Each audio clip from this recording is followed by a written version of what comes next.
Tarot Tribe, it's Ethany, and today I am going to be sharing with you 9 tips for developing your intuition. So I know there's a lot out there about it, but this is just some things that I've really found have helped me. So intuition or inner knowing is a gift that we all have access to. It is something that I believe that we are completely born with. It can help us guide away from decisions and people that can be unhealthy, and it can help us stay on our path. And it is an incredible tool for using in your tarot practice or in your healing practice and really your everyday life. So on top of that, I really believe that we are going to experience things in our lives that we can't always avoid. But if we develop and listen to our inner voice, our bodies, and truly pay attention, it can bring an element of the divine into our everyday lives. So I use my intuition with my tarot readings and coaching, but also pretty much in my everyday.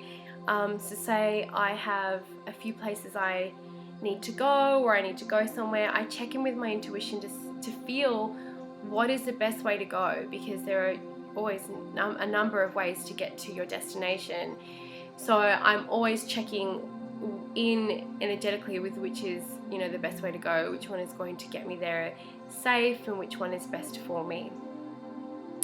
So the more that I have been in touch with my inner compass, the better my readings have also been, and the better my life has been as well. So here are some tips that have worked for me, which I'm sharing with you lovebots today, and take what resonates with you and leave the rest as usual. So my first tip is to be observant. So it may seem really simple, but it's extremely powerful and is very underrated. I've seen signs from the divine in so many ways just by being observant. I see money on the ground, I see ladybugs on leaves, I see people in situations that I can avoid, like accidents waiting to happen or things happening way ahead of me that I can kind of get around. And in a world full of people who seem to be more aware of what's going on in their phones and being completely distracted with things like that, this can seem like a huge superpower. People are constantly surprised about what you can actually be observant about. I've had people say, "How did you see that?" or "How did you know that?" And it's like, well, I'm observant. I look around. So this alone can change your life. This is my first tip for developing your intuition. My second tip is to slow down. Slow down, baby, you're going too fast. You got your hands in the air with your feet on the gas. If you don't know that song, it's India Arie, and it's amazing. It feels, again, simple, but it can be a real challenge, to slow down and to allow yourself to get back into a natural rhythm, especially with our lives being so dictated by the clock. If we're rushing from place to place and constantly being stressed, we actually have a barrier around us for blocking intuitive and subtle energies, because we aren't on the same vibration.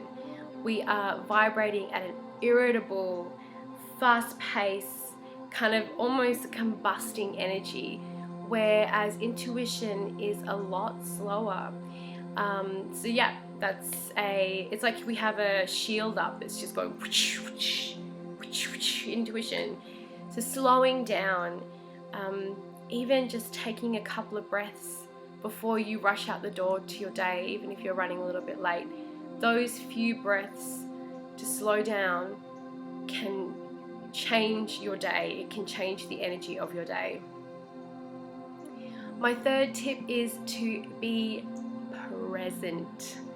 So there are a ton of amazing books on this, Eckhart Tolle, and this is something that I really feel that I don't know how much more I can add to the conversation around it, but what I can say from years of experience is that intuition does not live in the past or in the future. Your intuition speaks in the now. So even if you are daydreaming or reminiscing, your intuition can butt in, but it'll always call you back to the present, always. So practices such as meditation, yoga, and exercise, I know that exercise is really good for me because it makes me focus on my breath and brings me to the present, can really help with this. You just have to find a way that works for you. My fourth tip is to check in with your body. Your body always knows. Our bodies always know. And we often don't give it enough credit for being an amazing barometer for what is going on. Our bodies know what food is good for it, what people are good for it, what environments are good for it, what decisions are good for you. It always knows. So when something happens or you're around certain people, check in with your body. It's also great for when you're working with healings. You can scan your body for areas of tension and pain for the people you are working with, and also if you're holding on to any of it as well, so you can release it. Your body knows, your body knows. Great mantra, my body knows, my body knows. When you make purchases, feel into it. When you say yes to something, or even better, before you say yes to something, take the time and feel into it with your body. It knows, it knows, it knows, especially your gut and especially those lower chakras that are all connected to security and power and will and creation. So really check in with your body. My fifth tip for developing your intuition is vibes matter. Vibes matter so much because everything gives off vibes. People, rooms, items, everything gives off vibes. So if you can tune in and learn to feel them through visualization, meditation, Reiki, or whatever medium you like to work with, you can get a very good indication of whether something is for you or not. It does go a little bit with checking in with your body, but it's more about external energy, not your internal energy. Whereas your body is your internal barometer, vibrations can be your external barometer. So a really good practice, and something that I did when I started to nurture my intuition and my psychic abilities, and something that I do as a witch, is checking the vibes of living things, especially trees. So if you can start to see the aura around trees, around people, it can really, really help with getting into those vibes and checking in with those vibrations. The sixth tip I have for you for developing your intuition is magical tools. Now, there are many reasons I love using magical tools.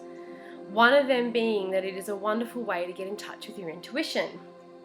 Working with the tools such as tarot, pendulums, runes, crystals, whatever it is, it gives our busy minds something to do and allows that part of our being that is usually being, I guess, shut out by our active consciousness to be heard more clearly. My favorite tool, of course, is the tarot and oracle decks. I love the visual expression. I love the ritual of a reading, the feeling of the cards as you shuffle them. Like, everything about it is really aligned to me and what and how I like to be engaged. I like ritual. I love getting visual aids to help my intuition and to unlock all my clairs. So that for me is something extremely important. But find some tools and play around with different tools too. Sometimes we never know what's going to work for us. So my seventh tip for developing your intuition is automatic writing. So it's another wonderful way to kickstart all of your intuitive energies. So automatic writing is a form of communication where you allow your spirit guides or a divine source to write through you. So the idea is to write and just keep writing. No edits, don't stop. You can pick a tarot or an oracle card and start writing, or use a keyword or ask a suggestion. ask a question, sorry. So you would get into space, you would do anything that you really feel is in the moment. So you can light a candle, you can, however you like to work. Then you would have your pen and paper. You can also do this typing, but I much prefer physically writing. And then you would sit in space and you would just start writing. Some people get into a trance-like or meditational state when they do this, and it's a really fun exercise, and it's a really good exercise for developing your psychic abilities as well. Something that I did quite a lot was channeling and automatic writing when I was working on psychic development. You can grab a couple of friends and write messages for each other. It's a really cool activity. So give it a try, because you never know what's going to fly out at the end of that pen. And the key to that is no editing. Just keep going. Don't judge. Don't edit what's being written. Give yourself a time frame and just go. So my 8th tip for developing your intuition is your spirit guides and helpers on the other side. So obviously this is going to be very linked to whatever you believe in, but I do believe in spirit guides. So those guides, angels, ancestors, whoever you work with, and all those other helpers from the other side can be amazing companions when working with your intuition. It may not be your thing, but like a lot of spiritual development, I do recommend that you give it a try and see if it works for you. There are many ways that you can work with spirit guides and angels and ancestors, and I do have a little freebie course over at the Tarot Readers Academy where you can learn to meet and work with your spirit guides, and there's also a guided meditation, so the link for that is in the comments below. And my final tip, my 9th tip for developing your intuition is to shut up and listen. And this is coming from the woman who loves to talk. This is coming from the woman who had on her report cards, like every single one, I kid you not, that I was a bright student. It was a good community member, but all I did was talk. If I was ever going to get in trouble for something, it was talking. So the older I get, the old crone starts coming out, the more I value silence. It is extremely cliche, but it is true. It's very true for me. I used to get verbally fired up about everything, and I still do get very fired up. I'm an extremely passionate person, but I choose what to pour my energy into now. I don't get caught up in every argument. I don't engage with every petty thing that I see. I certainly do not waste my time with trolls and bad vibes. So I choose what I stand for, and I choose what I get engaged in. Silence is powerful. Silence allows for space, and silence lets you listen. It's an expansive energy. When you're talking, you're taking up space. You are pushing outward. You are taking it up. When you're silent, you are expanding that other side of receiving information for listening. It's that space thing. So you don't need to be quiet all day, but observing silence has been a powerful way that I've connected with my inner voice, and it's been an extremely strong way as well.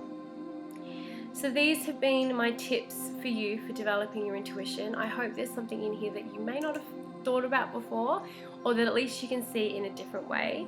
I would love to hear what your favorite ways of accessing and developing your intuition have been, and whether you've had successes or failures with some of them, and kind of what your jam is. So I would love to hear in the comments below.